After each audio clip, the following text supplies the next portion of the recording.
with a heart so bold. Tapping on keys like they made up your soul. Building dreams out of digits, making websites roll. Oh, Austin code monkey, working all night. SEO wizard making rankings take flight. From the Texas heat to the neon glow, you're the constant king of the SEO show. Finding the right SEO partner as a small business owner can feel, well, less like a strategic decision and more like walking into a dimly lit carnival. That's a good way to put it. Everyone's shouting these bold promises, about getting to the top of Google. The market is just confusing. And the tactics can be completely opaque. You have no idea what they're actually doing. Exactly. And the decisions you make, it really is the difference between your business being totally invisible online and having, as the sources put it, a phone that won't stop ringing. Okay, let's unpack this. Our mission today is to cut through all of that noise for you. We've done a deep dive into the industry sources to build a complete framework for mastering small business local SEO. Right. We're going to show you exactly what it is, the specific work that needs to happen, what you should expect to pay, and most critically, how to evaluate providers so you can spot those red flags. And that framework really has to start with a clear definition. Local SEO is the practice of optimizing your entire digital presence. So your website, your maps, your listings. All of it. All of it. So that you show up specifically when people are searching for businesses, in their immediate area. So if I'm a dentist in downtown Chicago, I don't need to rank for best dental practice in America. Nope. I just need to rank for dentist near me when someone is standing right there in the loop. Precisely. And this is fundamentally different from regular national SEO because local search captures customers who are physically close and often ready to buy, like right now. High intent. Extremely high intent. Someone searching for emergency locksmith near me isn't just browsing. They have a problem that needs an immediate solution. And that high intent traffic is exactly why local visibility is so valuable. Okay. So if that high intent traffic is the ultimate goal, what is Google really looking for when it decides who gets that top spot? Google basically operates on 3 core principles. We call them the pillars of local visibility. If you can nail these 3, the first is relevance. So how accurately does your business match what the person searched for? The second is distance. How close are you to them? And the third is prominence. Prominence meaning how well known you are. Exactly. How well known and trusted your business appears across the entire web. I find that balance between distance and prominence really fascinating. If I was super prominent business, hundreds of reviews, but I'm 10 miles away, I might still lose out to a competitor who's a little less known, but is only 2 miles away. Is distance really that powerful? It is, yeah. Especially in mobile phones. Google prioritizes the speed of service. You're asking a very practical question.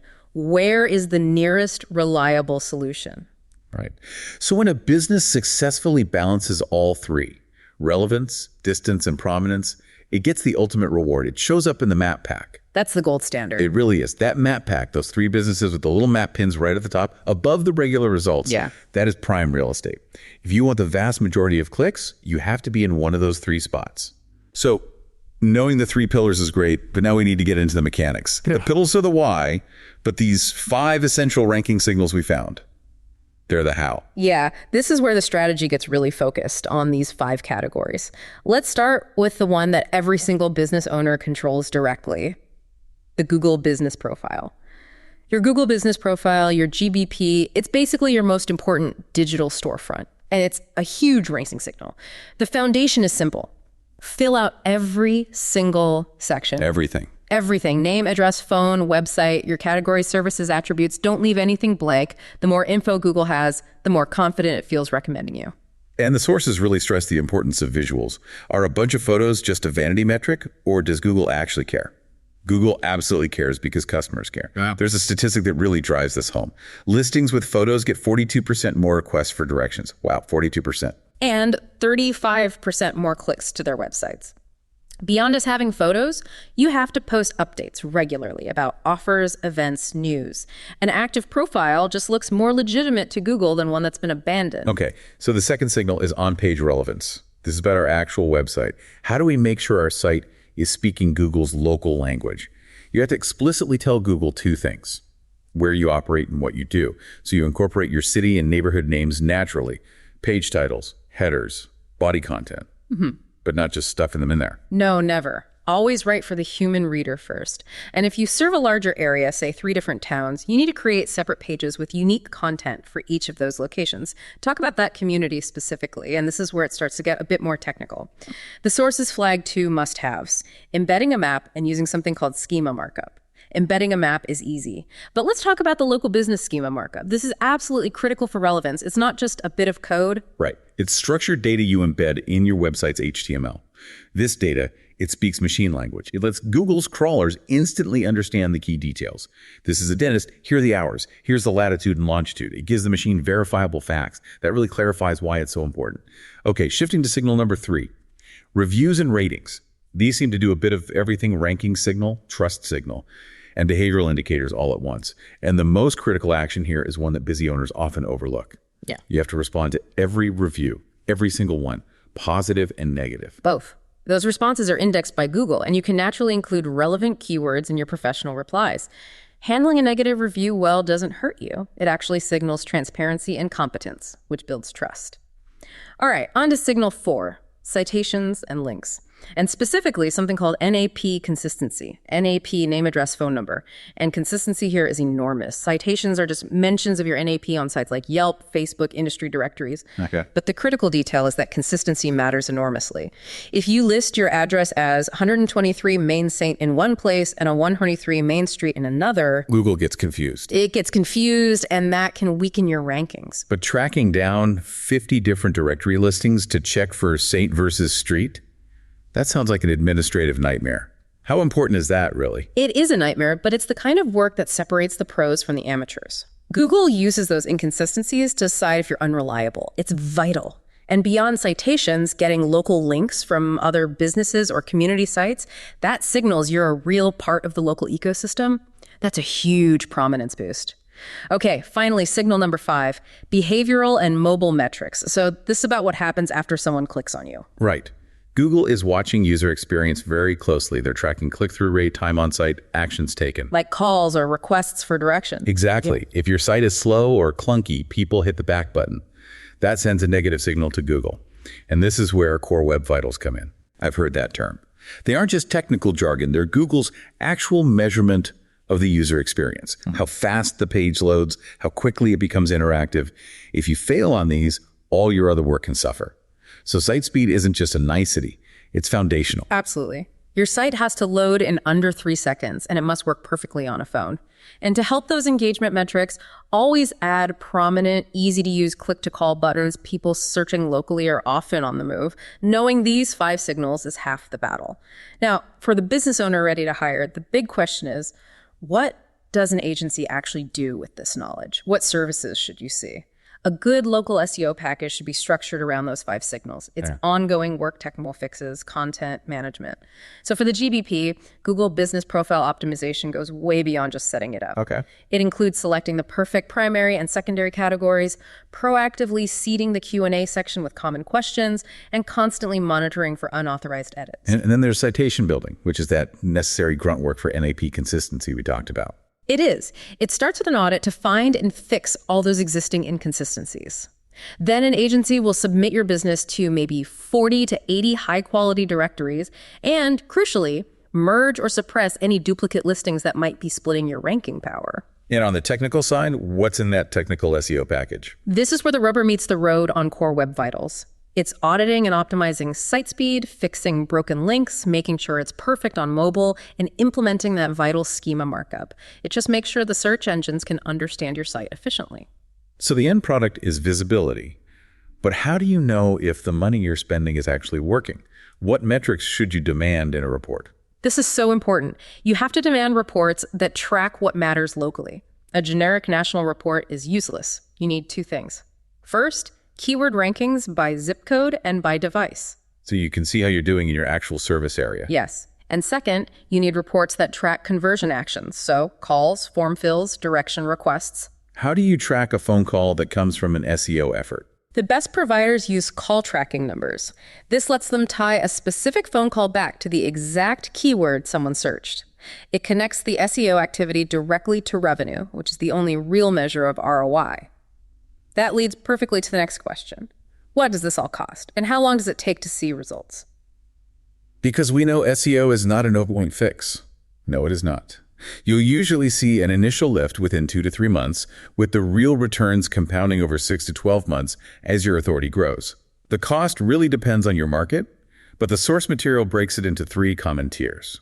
Okay, so for a business that's new or in a low competition area, you're looking at a basic package. That's about $300 to $700 a month. Right. That's for GBP setup, 20 to 40 core citations, some light on-page fixes. The goal is just a quick visibility lift. Then you have the mid-range, which is where most service businesses in moderately competitive markets will land. That's the comprehensive tier. And that's typically $700 to $2,000 a month. And this is where the bulk of the work we just described happens. Technical fixes, monthly local content, link outreach, review management. Here, you're aiming for map pack rankings, with results showing up between 3 and 6 months. And finally, for high competition or multi-location businesses, you're looking at enterprise packages. These start at $2,000 a month and go up. That investment funds aggressive link building, scalable content, and it targets long-term market share growth. When we look at that investment, especially that comprehensive range, it can seem steep. But you have to factor in the opportunity cost, right? Mm-hmm. The sources say doing this yourself takes 10 to 20 hours a week. Exactly. You have to be ruthless with your ROI calculation. If your time as an owner is worth, say, $100 an hour, 10 hours a week on SEO is $4,000 a month in opportunity cost that you didn't spend on your actual business. That really changes the math on a $1,500 package. Immediately. The ROI for local is so high because the traffic is high intent, and those assets you build, the content, the links, the optimized profile, they keep producing results long after you've paid for them. So let's look forward a bit, because the search world is changing so fast. We've got AI, voice assistants. Does all this new tech make the fundamentals we just covered obsolete? Absolutely not. AI enhances, it doesn't replace, the fundamentals of relevance and prominence. The new frontier is really about 2 concepts. First is LLM seeding. LLM, large language models. Yeah. Like ChatGPT. Right, like what powers Google's AI overviews? They answer questions directly. So you need to seed them by making sure your business info is consistent and accurate everywhere. Databases, structured data, so the AI can confidently cite you. It's like feeding the AI's knowledge base with facts. And what about voice search? We talk to our phones in full sentences, not keywords. So you have to target conversational, question-based queries. Instead of just Austin Plumber, you optimize for a phrase like, how much does emergency plumbing cost in Austin? And how do you do that? The actionable tip is to create FAQ content that answers these questions directly in a concise 40 to 60 word chunk, something an assistant can read aloud in a few seconds. And then you use FAQ schema markup to signal that content structure to the search engines. This all brings us back to evaluating the provider. If you decide you need professional help, and considering that 10, 20-hour time commitment, most will, you need to compare providers like a pro. What are the non-negotiables? First, demand local case studies from businesses that are similar to yours. They have to show documented ranking improvements and, more importantly, conversion increases, not just vanity metrics like we increased traffic. And transparent pricing. Insist on itemized, transparent pricing. You need to know exactly what you're paying for line by line. Okay, and now for the really vital protection measures. The serious red flags. Red flag number 1, avoid long-term lock-ins. Be extremely wary of any contract requiring 12 months or more. Look for initial terms of 3 to 6 months. And if they're vague about their methods or it sounds too good to be true, that's a sign they might be using risky tactics that could get you penalized. But what's the most critical point for business continuity? The absolute non-negotiable. It is account ownership. Your Google business profile, your Google Analytics, and your Search Console accounts must belong to you, the business owner. Not the agency. Never, under any circumstances, allow an agency to create or own these accounts in their name. If they hold the keys, they hold your entire digital presence. If you fire them, they could potentially delete your entire profile. Including years of reviews. Years of accumulated reviews. Gone. You'd be starting from scratch. It's a catastrophic risk, and it's why ownership is the foundation of trust. That is a severe consequence and a really necessary warning. So this deep dive has given us the complete roadmap. The 3 pillars of visibility, the 5 ranking signals, the services to look for, and that crucial checklist for evaluating providers. You now know exactly how local SEO captures customers who are ready to take action. So we'll leave you with this provocative thought to consider.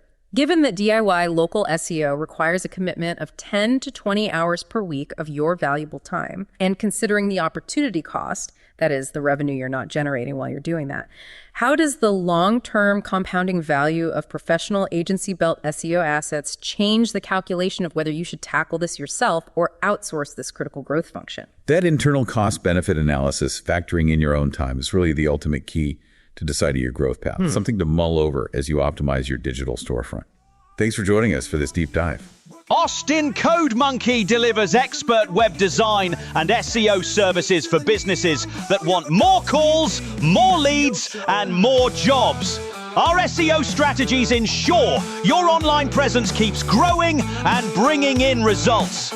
For more information, call 737-932-7532 or visit our website at austincodemonkey.com.